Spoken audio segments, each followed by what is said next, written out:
Hi everyone, and welcome to the first episode of the Be Safe Bedford podcast. We are here today with Stuart, the fundraising manager for the King's Arms Project, a Bedford-based charity tackling homelessness. Homelessness is a huge issue in Bedford, which you can find out more about on our Instagram page at Be Safe Bedford. So Stuart, how are you today? Very good, thank you. Very good. Thanks for asking and thanks for being here. Awesome. So, how is it running one of Bedford's most prominent charities supporting homelessness? It's amazing. It's amazing. Of course, homelessness can be a controversial subject, and it can be a tough one to tackle in general, but also as an individual, I find it a huge pleasure to be able to use my gifts and talents, step into the gap of homelessness and help people and support people find and have their value, reinstill people's value and build people up. Yeah, definitely around times like this, it's probably a lot more rewarding with Christmas times, things like that. It's certainly a lot busier. Yeah. Certainly a lot busier. But yeah, there is something about with the weather and, as you're saying, the family. It's orientated around family, isn't it? Christmas a lot of the time. So when we don't have those things, or when we have those things, we appreciate how good they are. And so we think about those that don't have them, don't we? Mm. Do you think you could describe in more detail what you do specifically? Sure. So I'm, as I said, I'm the fundraising manager. It's my job to be able to provide the funds for the organisation to do what we do so well. And so that means, I guess, working with the diverse income streams, and working about how we're going to fundraise, how we're going to get the funds in that we do to do what we do. And that is an interesting place to be in. First of all, sometimes that means applying for grants. So we get grants from grant providers. We do a lot of reporting on where their money has been spent. So a lot of that is caught up in what we do with grants. We have individual donors that generally local that give into our work. They give of their hard-earned money to support those less fortunate through us. And that's brilliant. That's always a pleasure to do, to kind of build our vision into people's hearts and see them partner with us in that way is always really fantastic to do, and part of my job I really enjoy. We have schools like yourselves who give of themselves and say, yeah, we want to use the education system to try and shine a light on homelessness, which is fantastic, make people more aware of what's going on. We have churches and community groups that give into our work in any sense. So wherever there's people, we can engage them into our work. And so people can do fundraising activities on our behalf. All these are the things. My job is really to get the funds in, but I want to do that in a way that is relationship centered and that builds our community together in the process. So what role does social media and online platforms play in your awareness campaigns? Yeah, I mean, we live in a world now where people are all on, they're all on social media. Everyone's on social media. And so in gaining awareness, we need to put ourselves in front of people. And so that sometimes means, putting a poster in a street. But if less people are on the high street and more people are on their phones, we also need to think about how do we get in front of people on their phones. So social media has more of a part to play than it's ever had in my experience. We need to be able to tell a story. Fundraising is all about telling a story. And so, how long have you been involved in this type of charity work, or in your in my career? Yeah, good question. So I've been in charity fundraising now for 10 years. I've worked at other charities. I've worked at Shelter, the housing and homeless charity, national homeless charity.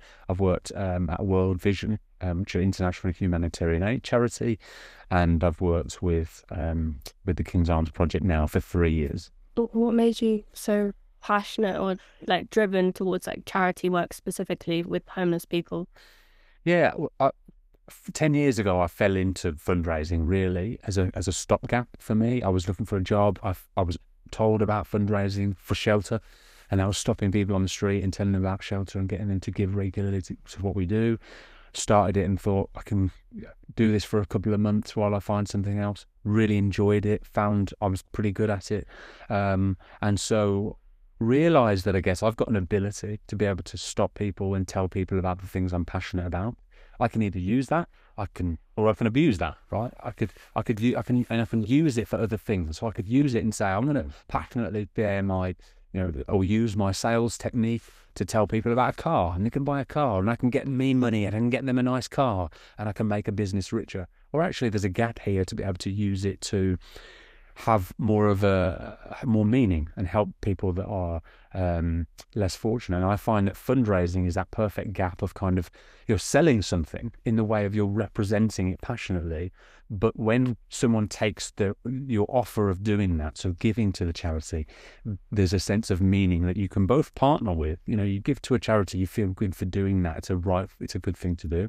I've facilitated that, but also there are so many people that benefit as a result of doing that. That brings people up to a level that we are at. So, for example, you guys are at school. You've got, I presume, and I'm guessing, you've got good emotional support at home, good mental support, all things in which have brought you to where you're at now. What happens if you don't have those things? What happens if you don't have a home to have a shower at? That affects where you're at now.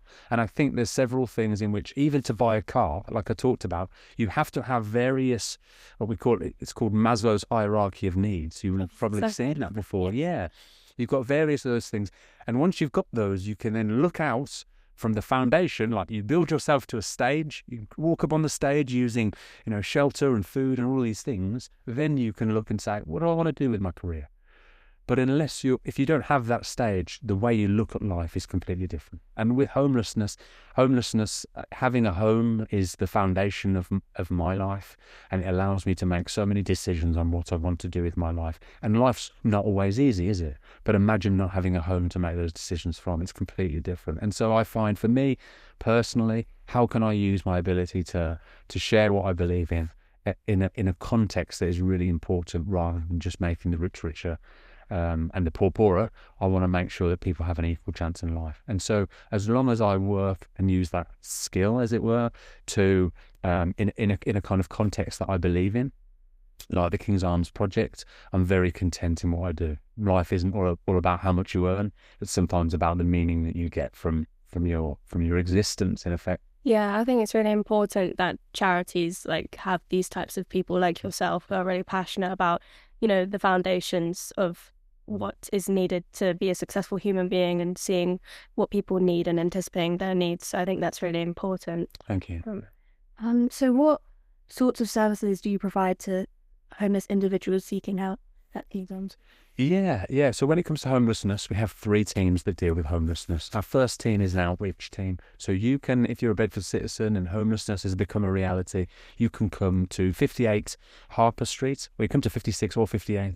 And 58 is a kind of outreach arm of the King's Arms Project. So you can go in there, you can speak with one of our outreach workers. You can have, first of all, you get a person that that cares for you and believes that you have value, and can meet you where you're at. So whatever that need may be, maybe it's just initial things, maybe it's hygiene kits, maybe it's sleeping bag, maybe it's all of these things. We can give these things out, but also we can wash people's clothes, people can take a shower for us, all important things in our life as an initial, I need support right now.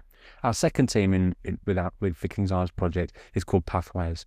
So we run courses that are offered out to people to help instill value for individuals. So it's all about offering people opportunities to build up a bit and build upon their skill sets that they've maybe in homelessness, people don't always feel like they're worth any investment, and we want to refute that. They are worth that investment, and we do that by offering opportunities in which they can realize their value.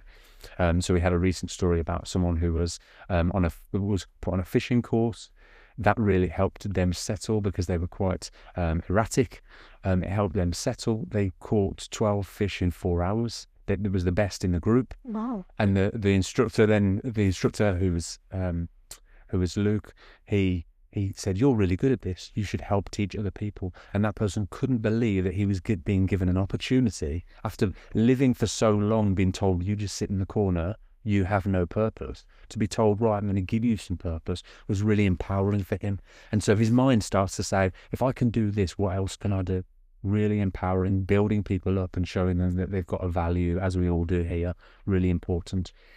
The next team, the third and final team, is a supported accommodation. So we have currently 39 bed spaces across Bedford that people can apply to be in. So it's not instant access. People can't go in them tonight, but they apply for them. And when a place becomes available, they can be in them kind of short to medium stay. So we're looking at about 6 months to 2 years while we work with them. It's a safe place to go and to live from whilst we work on the factors that may have either caused homelessness or a hindering progression as they look to live, to thrive in our community. Yeah, that's really nice. It's quite individualistic to King's Arms that you guys are like looking out from the foundation. Do you know what I mean? Yeah. We're built on we're a Christian organisation from our core, and we effectively believe that every person is born with value and dignity. And so if you operate on that from that place, we get in our world today, homelessness is quite controversial. A lot of people have got a lot of views on who deserves this person deserves that, refugees and migrants, that person's from here, they don't deserve this, or this is my country, all of these things. We don't get into any of that. If you start at the basis of they're a person and they have dignity and value, we support people from that place. We don't start saying who does support, who doesn't. Once we realise that people are human, which is most people. Yeah, we're all human at the end of the day. Exactly. It's all people. We support people and we believe in hope for everyone always. I mean, obviously you've shown that you're accessible to any sort of person, but sure. How do you ensure that people who need help, like how do you encourage them to seek help?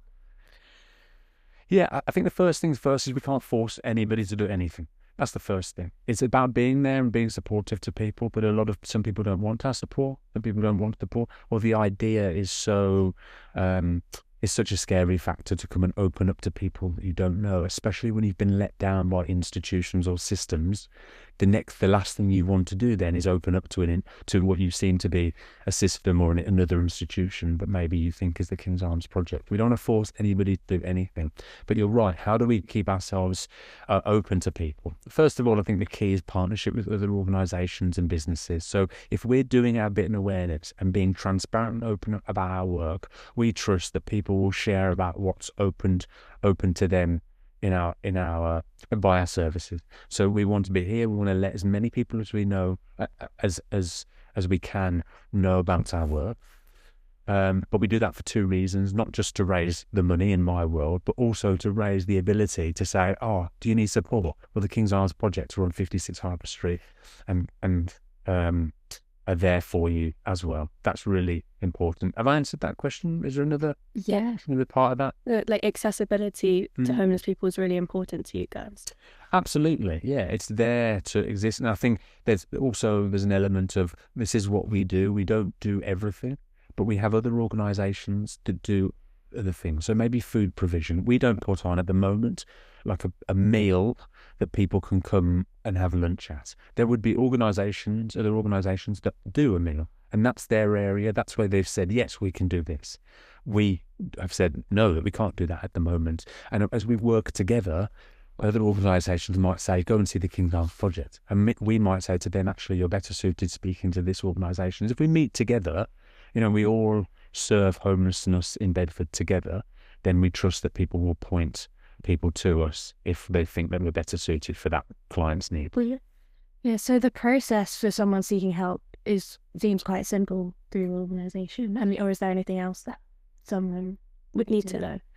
No, not really. I guess the council have an obligation to support people at some level as well. And sometimes a lot of what we do is kind of letting people know what rights they have, because other people don't, some people just don't know. So it's just a lot of what we do. So then a lot of what we do is signposting. So signposting onto either other organisations or letting them know what happens in their events. Some things happen and we say, actually, there is this process that you need to go on to go. So to be helping people with just that little bit of information can be key in their progress.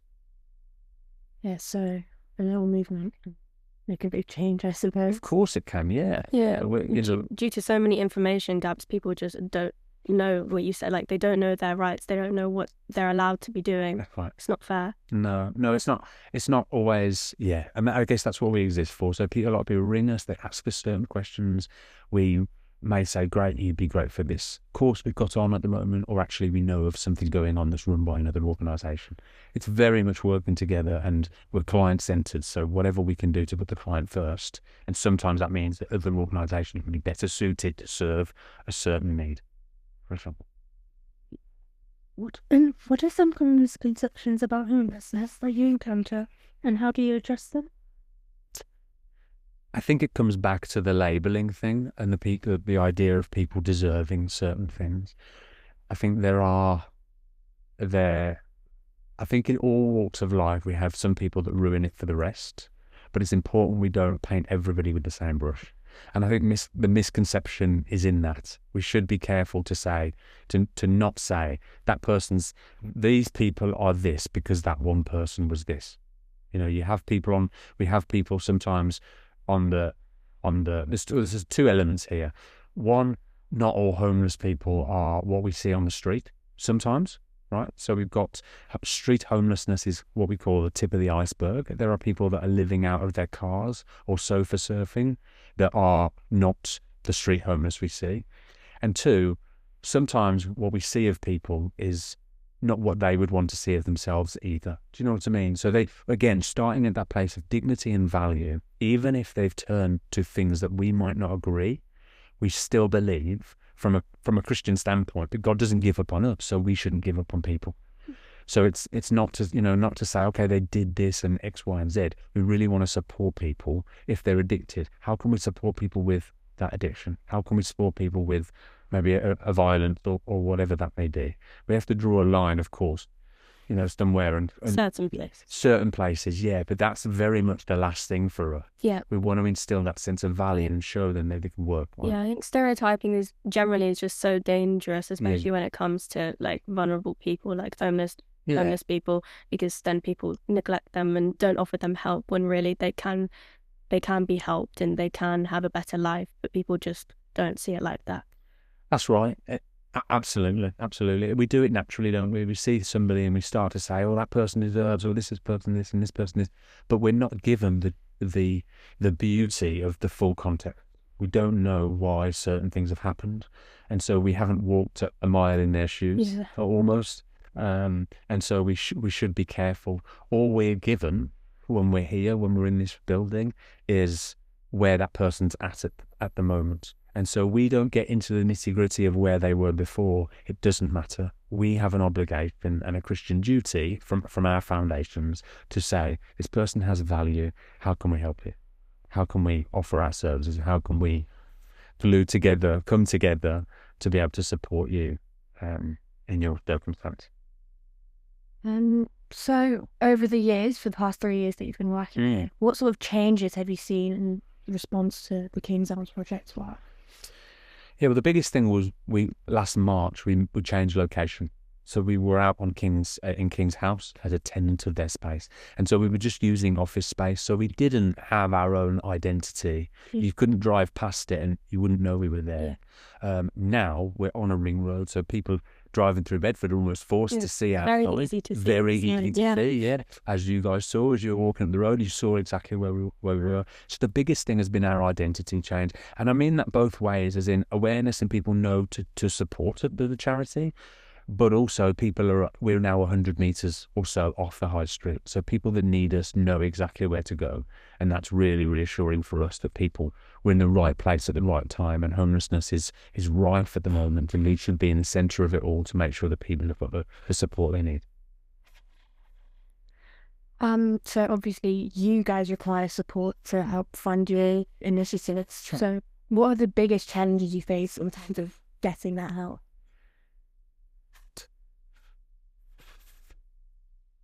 The challenge is the biggest challenge is the biggest joy, being that I guess problem sometimes is creating what we call unrestricted income. So it means having money that we can spend on whatever need occurs.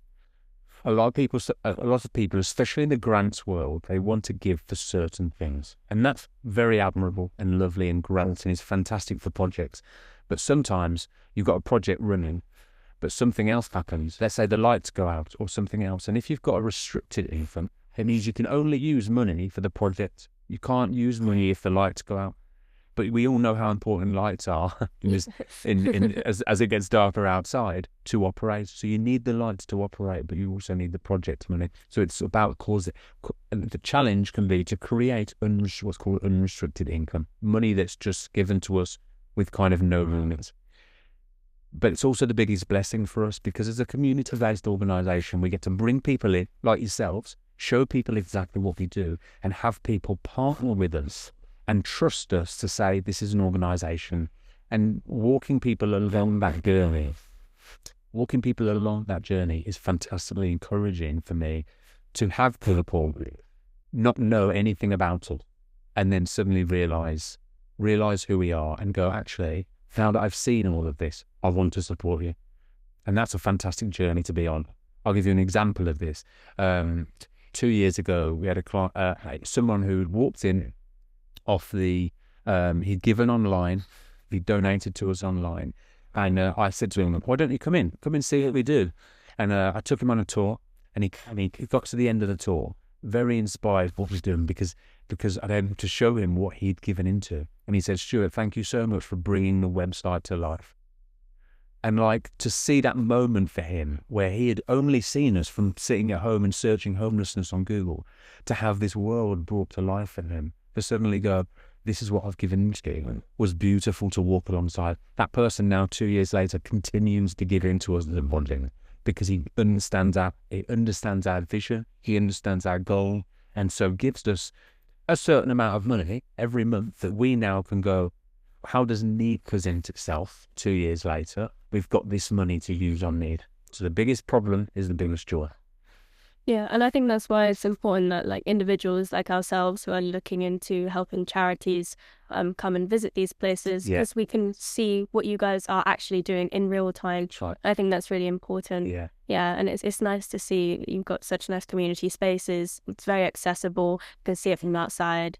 You clearly make you guys clearly make the effort to put yourselves out there. Yeah, brilliant. Thank you.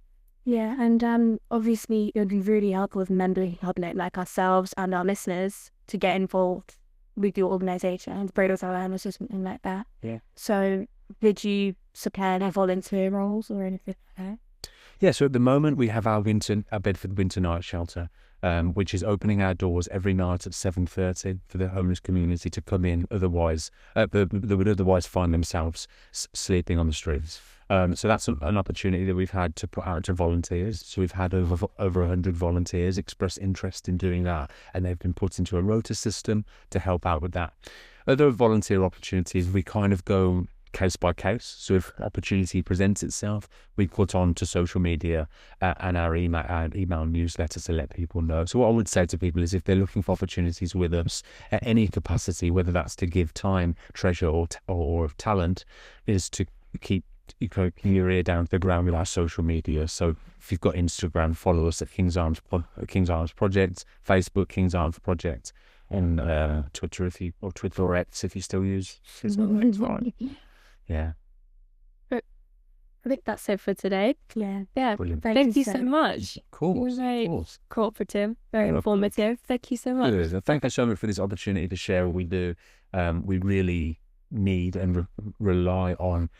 It's a partnership, isn't it? We can't do what we do without the community giving into us or shining a light on what we do, and the community can't do the social action that we do on their own. And so, it's very much a community. And so thank you for taking the opportunity to choose us as a charity and to represent us on your podcast. So thank you so much. Thank you.